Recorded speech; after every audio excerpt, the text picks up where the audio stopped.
Good afternoon po mga kababayan on sir. This is Jam, the Filipino channel ang inyong pong lingkod. So today is October 31, 20 at 25 at tayo ngayon ay papunta dito yan sa may bagong Boyong Street, sa may Sumilang, Pasig po yan.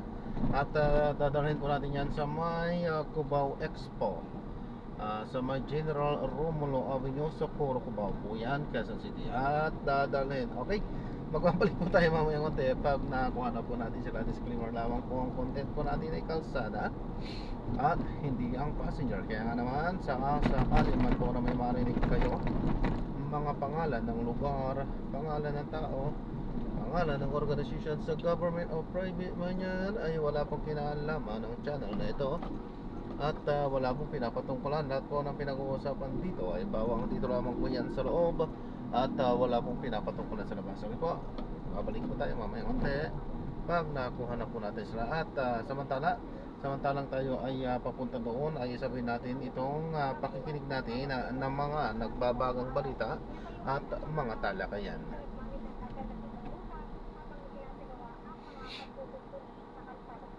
At yan, ang balitang kumpirmado, sigurado ito ang Radyo Paton, Kelly Cordero, PBNN. Maraming salamat, Ellie Cordero.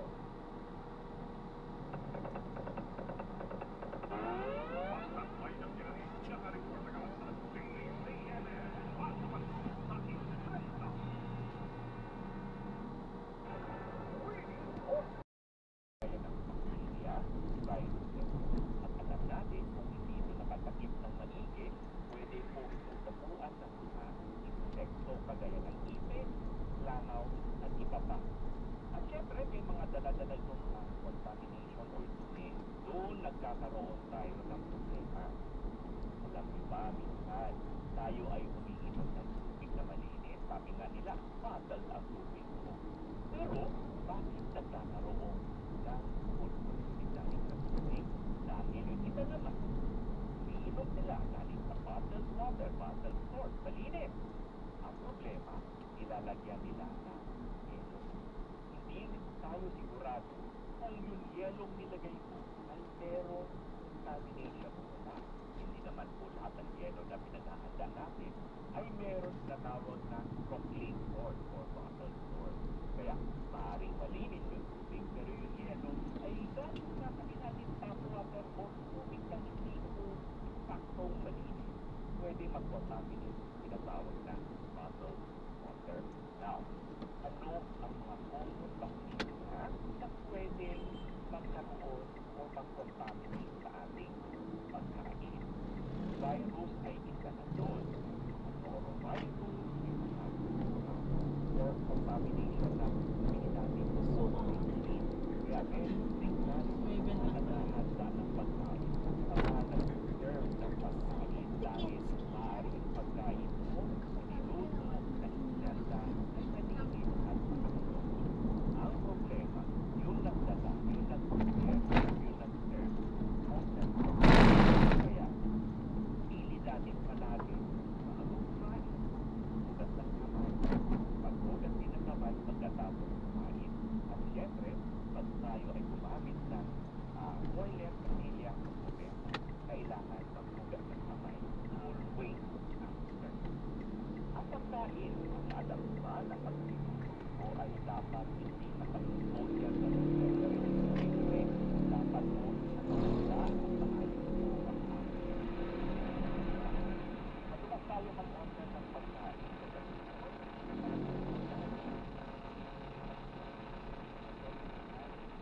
Masama ang lasa, contaminated food, o sabihin natin amoy or may tanim na amoy mo. Hindi yan kailangan dahil pag ang pagkain ay hindi yan ang pinakamaganda. Mula luto hanggang ma-serve ang consume or pagkain o makain ay sa loob lamang ng 2 oras. Okay, that's the best time. Dahil kung hindi, pwede na masukan ng infection or contamination kagaya ng salmonella, E. coli. Now, may mga tatanungan tayo dito. Sasabihin nila, ano ba ang mga pangkaraniwang sintomas na gawa ng food poisoning? Una sa lahat, mapapansin mo, magkakaroon kayo ng pananakit na yan or abdominal pain. Kaya, kayo po ay makakaramdam ng gusto niyong bumuga at magkaroon ng pananakit na yan at bumuga. Pwede rin po yung toilet at baka o tubig at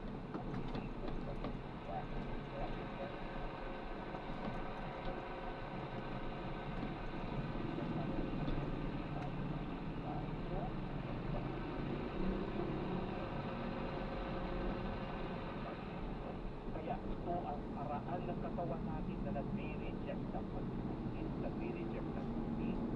Minsan, pag sobra ng nawawala o liquid or fluid sa katawan natin, or sabihin natin, overwhelming na ang poison, medyo nagkakaroon ng mataas na lagnat o fever, meron din pagkikila ng katawan or mananakit ng mga kasukasuan at sasakyan or body matter, black points and muscle pain. Dati, nagkakaroon na tayo ng poisoning plus electrolyte imbalance, lalo na sa severe or multiple episodes ang pagsusunod. Ang tanong naman susunod, ano ang dapat natin gawin kapag meron tayong tinatawag na food poisoning or ano ang treatment na pwedeng gawin natin sa bahay? Number 1, ikaw ay dapat mag-rehydrate. Pag kayo po ay nagdudumita o nagdadayaniya, pwede po tayo gumamit ng oral dehydration solution. Pwede tayo mag-home remedy using isang basong tubig na 220 ml, maglagay ng isang kutsarang asukal, isang urap ng asin at isin. Ito po ay pagbalanse, tumutulong sa pagkontrol ng ating tinatawag na electrolyte level. Number 2, pag kayo po ay nagsusuka, may paraan po tayo. Either mag-ice shift po tayo para hindi po parang nararamdaman na nagsuwad or pwedeng maglagay ng sabihin natin something sweet na tubig para hindi magsuwad. Kaso, ang stress sa bawat intake nyo orally ay pinaka-sukat. Kailangan nyo magpa-IV o mag-so dahil hindi na kaya kahit through the oral route or through the oral means na mag-replace ng ating fluid. Okay. May katanungan dito mula sa ating driver, sinasabi no, kailangan na ba ako mag-antibiotic? Hindi. Walang antibiotic na kailangan dahil hindi naman po kailangan ibigay kaagad dahil ito po ay isang paraan yung katawan natin na mag-reject ng tinatawag na poison or foreign material. Kaya walang antibiotic kailangan. Kaso, mabantayan natin dahil tinatawag natin self-limited. Ibig sabihin, pag once na i-reject na natin sa katawan itong microbial o contamination na pumasok sa sistema natin, ay okay na. Kailangan ma-maintain lamang natin ang tamang hydration state. Dapat hindi kayo na maayos. Dapat ang volume ng inis na lalabas at hindi magkakaroon ng fluid loss kagaya ng diarrhea. Now, isa sa mga paraan natin dito ay sinasabi namin minsan sa pasyente, iwasan muna natin uminom or mag-take ng any milk or pastry product. Hindi dahil po sila ang source. Minsan kasi may mga tao hindi kaya na mag-take ng milk or pastry product at nagkakaroon ng additional issue. Pero kung wala naman kayo tinatawag na lactose intolerance, hindi po issue ang milk at pastry product. Now, among sa mga pagkain na hinahanda natin, ano ang mas mabilis na contaminate? One, yung may tinatawag na egg product or poultry product gaya ng itlog at yung gatas. Dahil mas mabilis sila ma-spoil, mas mabilis sila ma-contaminate. Sigurado ba kayo na ginagamit yung egg ay fresh? Dahil yung po ay kailangan natin. Okay? That's fresh ang itlog nyo, no? Hindi yung parang matagal na sa refrigerator. At ang gatas po, mabilis po masira. Dapat naka-chill, nasa chiller po. Now, para iwasan natin ang ating tinatawag na food poisoning. Ang mga pagkain na mga susunod dapat lutong-luto. Karne, lalo na baboy. Okay? Dapat well and fully cooked. Kung itlog, dapat well cooked din po. Depende sa isda. Dapat well cooked din po at hindi siya parang raw.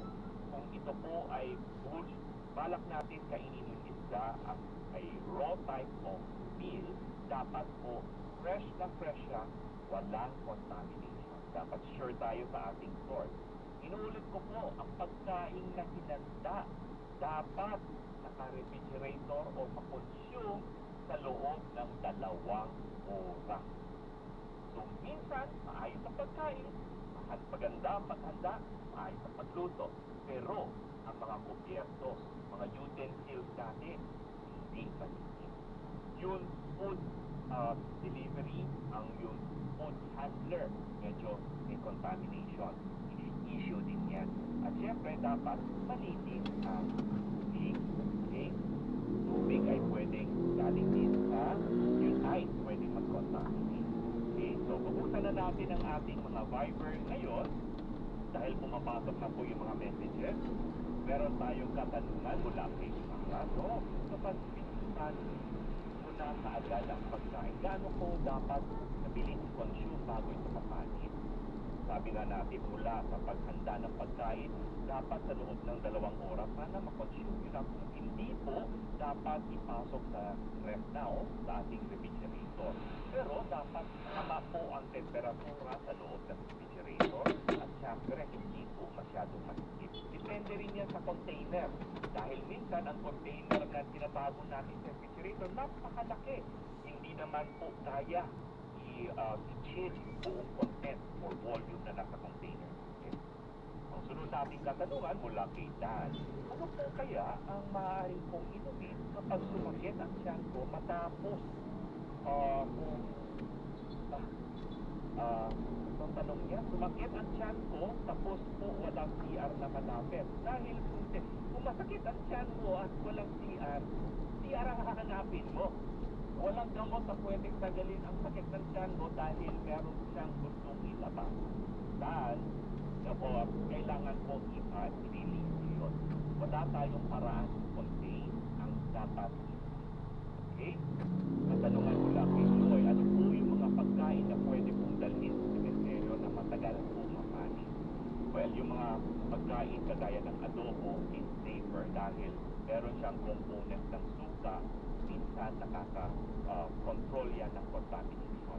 Iwasan lang po natin yung mga tinatawag na laman na may itlog, kagaya ng sabi natin sinangag or fried rice or anything with milk products. Lily, ano po ang dapat dalhin sa sementeryo para maiwasan? Well, ganito, panlinis ang pagkain and kung pwede po, kumain na kayo sa bahay bago pumunta sa sementeryo. That's the safest. Wala tayong dahil minsan pag pumunta tayo dyan, wala naman pong proper area na pwedeng pagkainan. Mula naman kay Mon, ano po ang mga maaaring senyales na panis na ang pagkain? Paano po maiwasan ang food poisoning? Nabanggit po natin, ang food poisoning ay dapat more of prevention, maghuhugas tayo ng kamay, well cooked po, lalo na itlog, karne. At ang pagkain na niluto dapat consume sa loob ng 2 oras. Malinis po ang ating kubyerto, malinis po ang tubig. Iwasan po natin ang paggamit ng ice. So, itong food poisoning po, inuulit ko po, ay isang karaniwan na kondisyon na nararanasan ng maraming tao. Kaso hindi po ito masyadong naiuulat o nare-report dahil akala nila wala, sira lang ang tiyan, pero pwedeng galing sa sirang pagkain at nagkaroon ng contamination. So, ito po food poisoning ay kaya natin maiwasan. Mag-ingat lang tayo sa paghanda ng pagkain at dapat manatiling malinis. Okay? So, dito, kami po sa Klinika sa Imprenta ay nasa Facebook at TikTok na rin po, mga kapamilya. Sundan niyo po kami dito sa Facebook, TikTok, type at search lamang ang aming username. Ang username ko po ay @DocDennisOfficial. Please, follow, like, at share para sa iba pang mga payong medikal o anumang makabulahang listahan na may kinalaman sa kalimpikan. At sa ating pagbabalik, pumustahin natin ang paggunita ng mga personal supply officers sa Bureau of Jail Management and Penology dyan sa Rojas District Jail sa Oriental Mindoro. Huwag po kayong bibitiw, dito lang yan sa Aksyon Ngayon. Willie Cordero at Doc Dennis sa Aksyon Ngayon sa TCMM. Basta AM TCMM. Ubo ng anak, nakababahala, problema. Para dyan, Blemex for Kids ang pambato mo. Ang Blemex for Kids na gawa sa laguti, tinutunaw at pinalalabas ang tema. Ginhawa para sa bata, peace of mind para kay mommy. Camille Raciambao po, the Biblex for Blemex. Ang batang laguti, Blemex! Promise, agapan agad ang upo at lemang nakabara. Ang batang laguti, Blemex! Sa loob ng higit-4 na buwan, ramdam na ramdam namin ang inyong suporta at pagmamahal. Dahil isa na po ang TCMM Radio Patrol sa Istrenta sa mga nangungunang AM radio station sa Mega Manila ayon sa Quarter 3 Qatar Media Radio Studies. Ang TCMM Radio Patrol sa Istrenta at TCMM Teleradio ang patuloy na mapagkakatiwalaan at mapaniniwalaang maghahatid ng mga balita at serbisyo publikong kumpirmado at sigurado. Maraming salamat po, kapamilya at kaserbisyo.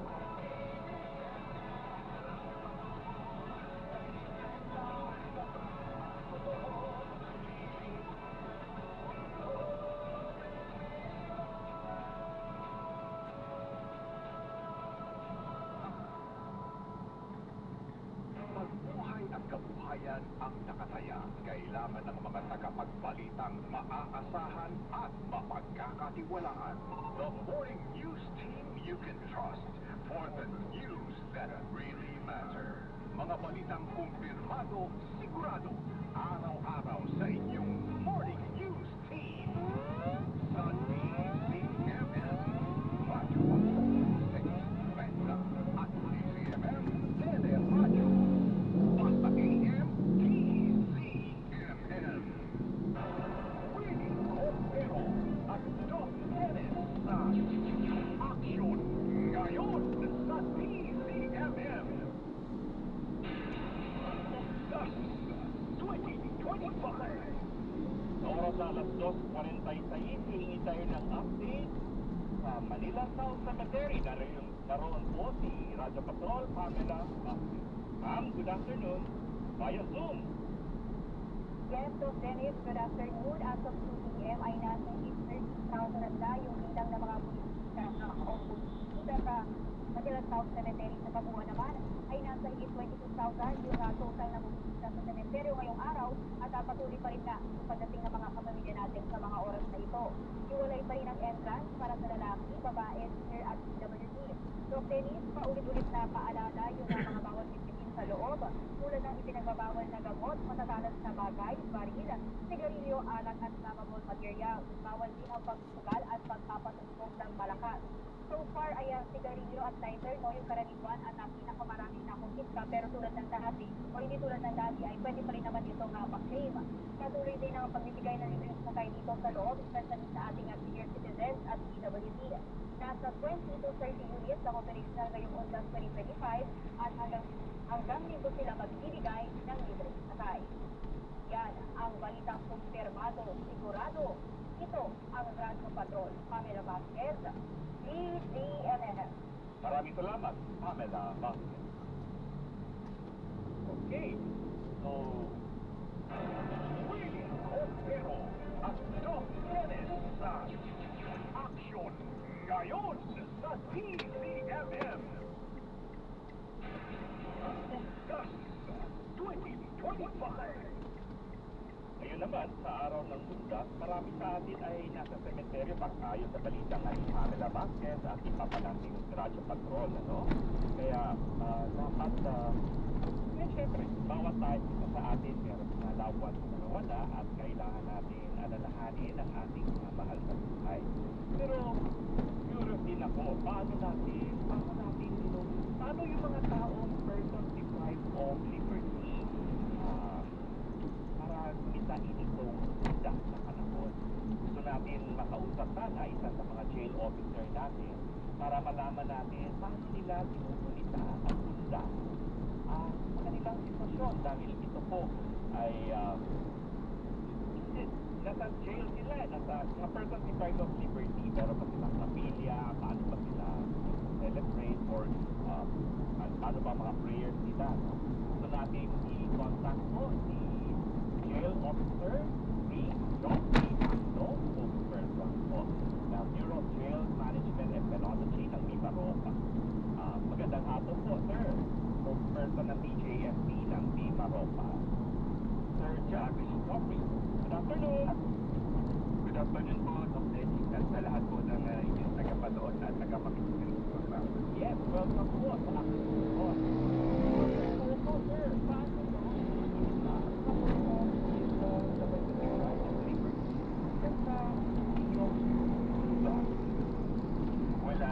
magandang katanungan yan, Dr. Eddie. Well, actually, itong ating mga person deprived of liberty na nasa ating pangalaga, actually, binibigyan naman natin sila ng pagkakataon, just like our fellow family members sa atin na nag-o-observe itong ating class, So, just last night, may mga tayo jail unit, na nagbigay ng pagkakataon sa ating mga PTL para makapag-tirig ng kandila at makapagnilay, may panalangin sila, pinitayin yung pagbigay alaala dun sa kanilang mga yumaong mahal sa buhay.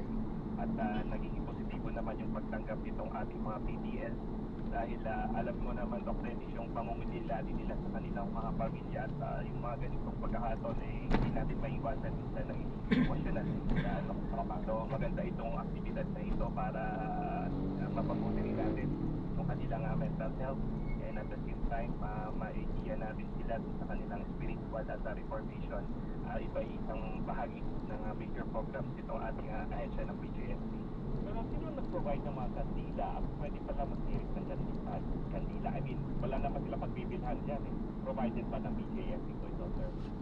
Well, some of our jail management and administration, they provide na itong ating mga kandila, at mabanggit ko rin, Dr. Dennis, ang ilan na naman yung mga PDL, especially dito sa Palawan, kamakailan nagkaroon din sila ng aktibidad, bahagi ng kanilang skills training at life skills program, yung candle making this morning, paggawa ng kandila at iba ditong flower arrangement, So, very innovative naman itong ating mga masisipag na jail officers sa field, At although ang consideration pa rin natin is ang utmost concern natin is yung security pa rin naman. So nagtalaga lang tayo ng isang safe na area, kung wala mga silang prayer booth or kapilya ay sa isang corner ng jail facility ay doon sila safe at tahimik na nananalangin at ginugunita yung mga mahal nila sa buhay na yumaon. That's very nice, no? Dahil at least kasi curious ako dahil sabi ng ito nga about security. Dahil pag gumamit tayo ng flames or apoy, medyo hindi naman exactly dapat sa isang lugar na medyo confined at safe na, hindi po siya kulog. Ang next question ko, sir, halimbawa, multi-sectarian naman po tayo sa loob ng sabi natin pingitan or pingitan. Paano yung mga prayer? Meron pa tayong prayer room, meron pa tayong area of contemplation. Siyempre, yung spiritual health, at pinanggit mo, kaakibat na rin ang mental health, napaka-importante po. Siyempre, during these situations we're in, meron tayong situation, sabihin natin, deprived of liberty. You call on to a supreme being, the universe, to God, or whatever you believe in, for help. Meron pa tayong such facility, sir? Well, tama ka dyan, Doc Dennis. Itong ating moral recovery at spiritual upliftment, enrichment, itong ating mga physical, basically, isa ito sa mga concern talaga at advocacy yan itong ating jail management. Dahil naniniwala tayo na marahil kaya sila nasa ganitong sitwasyon, mahina yung kanilang moral fibers. So, sinisigurado ng ating tanggapan ang bawat jail facilities ay naglalaan ng mga ganitong espasyo para sila ay makapagdasal at makapagkilay. Just recently naman dito sa nakaraan nating celebration itong ating National Correctional Consciousness Week, iba't ibang mga kaparian ang naimbitahan natin mula sa iba't ibang parokya na nagsagawa rin ng mga pananamisa at pagkukumpisal dito sa ating mga PTL at ang pigitan, tama ka po, Dr. Dennis, ito ay isa ring lugar kung saan naman ay inire-respeto din natin kung ano yung pananampalataya. So malaya itong ating mga PTL kung ano yung kanilang pinaniniwalaan, kung ano yung kanilang faith. Ito ay binibigyan laya natin para ma-practice nila sa loob. Yes. Salamat po sa inyong konsiderasyon dahil napaka-importante yan. Alam na natin marami po tayong stress sa ating society, mga kapamilya natin at nire-respeto po ng BJMP, kinikilala lahat ng kanilang pananampalataya para po sabihin natin para may panahon o may pagkakataon sila, kausapin ang kung sino man ang kanilang o kung saan ang faith nila. Ang issue dito, sir, is ito ba ay ginagawa natin dahil hindi? Meron pa tayong sabihin natin pagkakataon na may kasi maraming mga religious activities at maraming religious holidays. Meron pa tayong sa BJMP na pagkakataon na meron pa tayong mga prayer meetings, meron pa tayong mga ganung klaseng aspeto po. Yes, opo. Nasiguro po ang ating tanggapan na ito po ay ibinibigay sa ating mga kliyente. Mabanggit ko po, Dr. Dennis, ang ating bawat jail facility po, meron tayong tinatawag na mga interfaith officers. So sila po ang nakikipag-coordinate sa ating mga local parishes and other religious service providers para makapagpasok ng mga iba't ibang programa sa loob ng ating mga pasilidad linisan. And at the same time, bukod dito sa ating religious activities, para mapalakas naman yung ating yung kultura nating mga Pilipino pagdating sa pamilya, meron tayong mga tinatawag na mga family day, para maganahan itong ating mga kapatid na nasa loob ng pigitan, ma-inspire sila, at patuwang nila yung kanilang pamilya, mga miyembro ng ating komunidad para doon sa kanilang inaasam na ganap at tunay na pagbabago. Maraming salamat sa inyo, sir, kasi dahil I could feel, nararamdaman ko yung talagang compassion sa mga PDL. Sabihin natin, siyempre meron silang guilt and everything, but still, they are still human, sa pamilya pa sila. Pero, i-segue ko lang, sir, kasi ito tungkol sa undas. Pero, ako bilang doktor, ang concern ko minsan, okay ba ang kanilang self-ability or sabihin natin na i-evaluate mo pa ang kanilang kalusugan? Minsan kasi, nababalitaan natin na medyo congested ang mga ikan or mga facility. Paano po ang kanilang health status? Paano po na-evaluate? Na-maintain mo ba natin? Well, Dr. Dennis, exactly, tama ka po doon. Ang isa sa talagang issue sa ating mga jail facilities, yung ating high congestion rate. Bagamat dito sa amin sa region ng Mimaropa ay hindi naman ito problema, pero mabanggit ko para rin sa kaalaman ng ating publiko, ang ating mga jail facilities mula sa isineserve na pagkain, meron tayong mga nutritionist, and dietitian, meron tayong 24/7 na mga monitoring itong ating mga jail nurses. Meron din tayong mga psychometricians at kung hindi available ang ating physicians, meron tayo sa level ng regional office.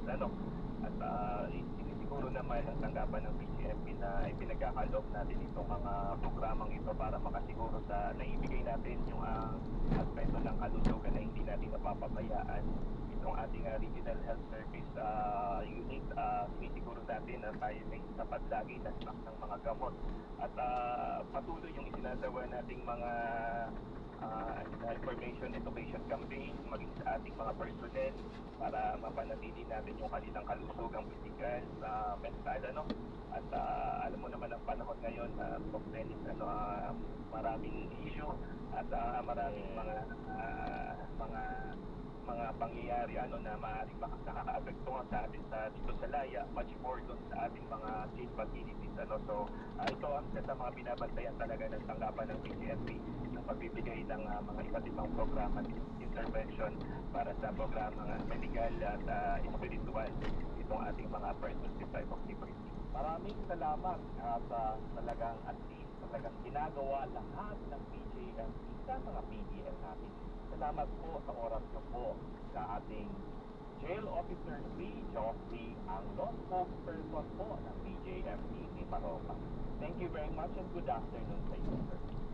Magandang hapon din po, Dr. Dennis, at mabuhay po ang inyong programa. Salamat po sa pagkakataon. Salamat po.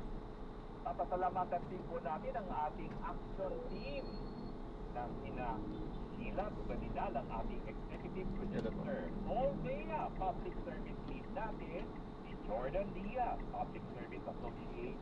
Meet again ang ating researcher. Siyempre, kasama niya ang ating researcher na si Ingat po. God bless at po. ang ating mga production associates. Andre Ipe, Ana Alcazar, Mark Galante, Joyce Ray, Angelo Toribio, Lawrence Paleri. Tutuwang din natin ang buong puwersa ng Radyo Patrol sa pangunguna ng ating desk editor na si Aini Estareja at ating mga kasama mula sa Tele Radio 2. Hanggang sa muli mga kapamilya, Ayan, so na-drop na natin sila. So maraming salamat po sa panonood. Hanggang sa muli po, ingat at God bless. Paalam po muna. Pansamantala po. At tayo gagawa na ng ibang video sa ating susunod na mission.